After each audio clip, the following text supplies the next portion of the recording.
Bubuhayin ng Bureau of Fisheries and Aquatic Resources ang industriya ng asin sa bansa.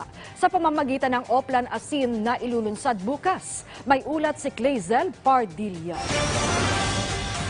Sa kabila ng malawak na karagatan o tubig alat na nakapalibot sa ating bansa, sino bang hindi mag-aakala na kulang tayo sa supply ng asin? Sa report ng Philippine Statistics Authority, umabot sa higit 300 milyong kilo ng asin ang inangkat ng Pilipinas noong 2021. Sa kabuuan, 73% ng asin sa Pilipinas ay binibili sa labas ng bansa. Nangangahulugan na 7% na lamang ang kayang isupply ng Pilipinas, malayo sa 85% produksyon noon. Kabilang sa natitirang irasan sa bansa ay matatagpuan dito sa Dassul, Pangasinan. Kanina, pinulong ng Bureau of Fisheries and Aquatic Resources, Dassul LGU at tanggapan ni na Senator Cynthia Villar at Senator Nancy Binay ang mga mag-aasin sa Dassul para sa isang dialogo. Ang target, alamin ang problema sa mga irasan. Paano niyo po kami matutulungan para maitaas ang presyo ng asin? If you could provide us factories that we could sell directly to... Hindi kayo madikit sa merkado. Ba't kayo hindi madikit sa merkado? Kasi puro imported na po ang pumapasok eh.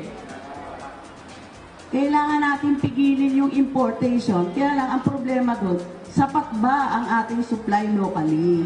Tingnan natin yung ano ba yung kailangan ng merkado at anong klase. Kasi yung klase ng asin, yun po yung nagdidikta yung presyo, di po ba? Oo.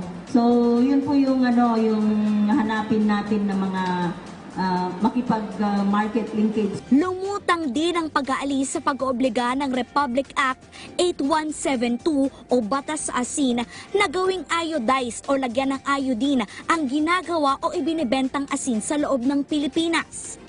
May naghahanap din na may iodized. Mayroon ding ayaw ng may iodized. So, optional. Di ba?